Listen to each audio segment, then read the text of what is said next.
Good morning, everybody. Today I'm at Sunderland Cemetery. I've come to tell the story of two men whose lives were intertwined from events that happened back in 1899. I will let you know it is a sad story. It does contain sensitive stuff, so I just thought I'd let you know. For anybody who doesn't know, Sunderland Cemetery is in Grangetown. It's a shame you can't see with this camera, but the mist is just rolling in over the coast down at Seaham. It's gone from Sunderland. The sun is coming up. It's going to be a lovely day. So this is the old part of Sunderland Cemetery, the most historic part, these front bits here. But I'll start off with back in 1899 there was a Scottish man by the name of John Menzies.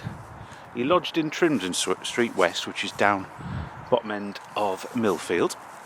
He was separated from his wife for 2 years, but he wasn't happy the fact that he had to give his wife maintenance even though the children were adults.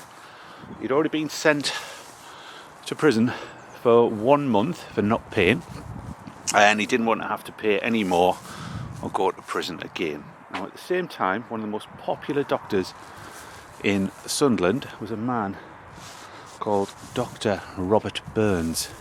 His father was the former mayor and an alderman and one of the biggest grocers in Sunderland. His father had come from Hamilton up in Scotland, which isn't that far from the Gorbals, probably 15 miles, something like that probably. And he was, as I said, he was a very popular doctor. The poor loved him. He had two prominent positions in town, as well as just being a doctor. He was the police surgeon, so it meant if there was any bodies that were found, any crimes, things like that, he would have to do that particular type of work as well. But also, he was a doctor for the parish guardians up at the workhouse, so he would be employed by them to deal with cases at the workhouse hospital, which was up Chester Road, where the current hospital is. Now, John Menzies, on the 3rd of May 1899, he decided to take his own life, sadly. He got rat poison and beer, drank it, so in those circumstances the doctor was called, and that doctor at the time who made the visit to the lodging house was Dr. Burns. Unfortunately the stomach pump wasn't working, so Dr. Burns had to just find some rubber tubing, which he placed into the stomach of the unfortunate John Menzies. Now, this was very dangerous because there's literally no way you can get the rat poison, the beer out of the stomach without getting some of it in your mouth. So, unfortunately, Dr. Burns, he became ill. John was seriously ill, but he didn't die. He came to, and he was well enough to be placed in front of the Sunderland Borough Police Court and charged with attempting to destroy his own life, and he was remanded in custody for a week. Unfortunately, on the 6th of May, it took a turn for the worse, and he was taken to the Union Workhouse Hospital up on Chester Road. And sadly, on the 9th of May, he passed away. And a couple of days later, he was buried at Bishop Wearmouth Cemetery. So that was the end of John. Sad end and unfortunate situation. Now, the events that had happened had made Dr. Burns even more popular amongst the local community, and it came to national prominence, and it was reported all over the place about this brave doctor risking his life to save a patient. Now, Dr. Burns at the time, he was living at 39 Frederick Street down in the centre of the city. Well, it was a town at the time, but there was some people who were jealous of him.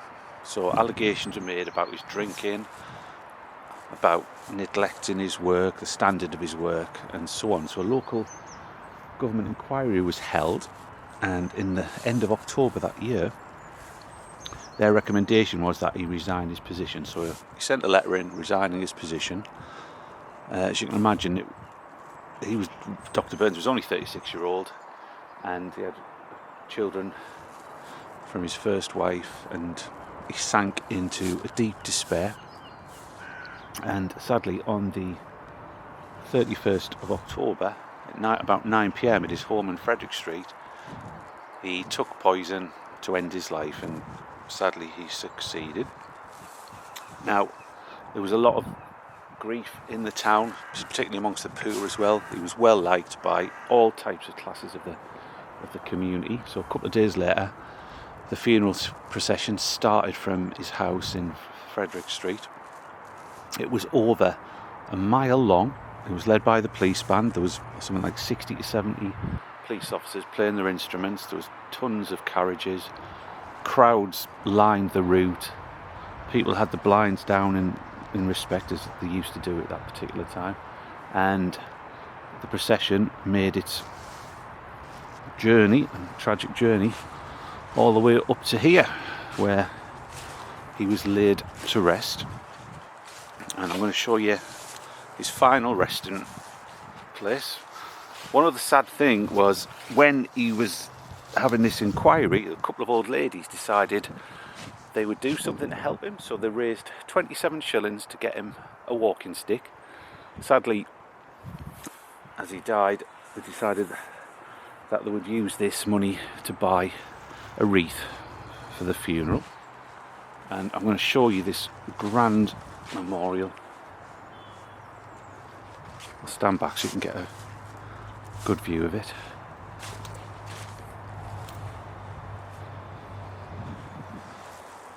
There, that's the memorial. I'll go and have a look at it. It was actually funded by public subscription, which often people who've done heroic acts, or well-known people, the community would come together and a collection would be started to provide a lasting monument as a legacy for that particular person. There's a few across Sunderland. This is one, and this is probably one of the finest ones. So look who's on the mentioned on the bottom. Can't quite see that, sorry. I'll just have a look at the...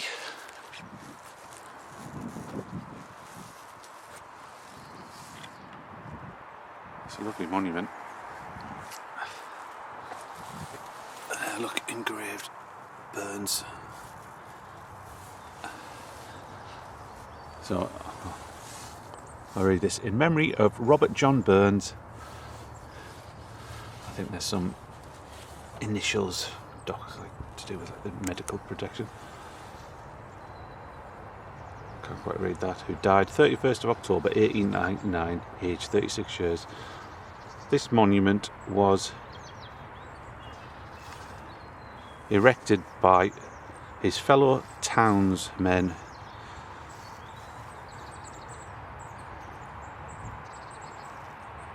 it's just hard to read. I've got a picture of it somewhere. I think kindly and just have a look. I have written about this story on Facebook in Friends of Sunderland Cemeteries, also Sunderland History and Memories, and Sunderland History. In those Facebook groups you can get a long telling of with pictures of his house and some other things. I'll just have a quick check here because I've got a picture on one of the stories which might be able to... I think I've actually got an inscription.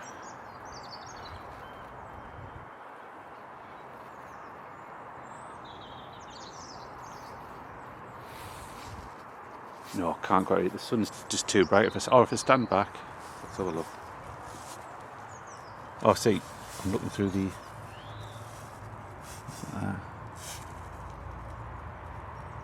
and professional admirer of his kindly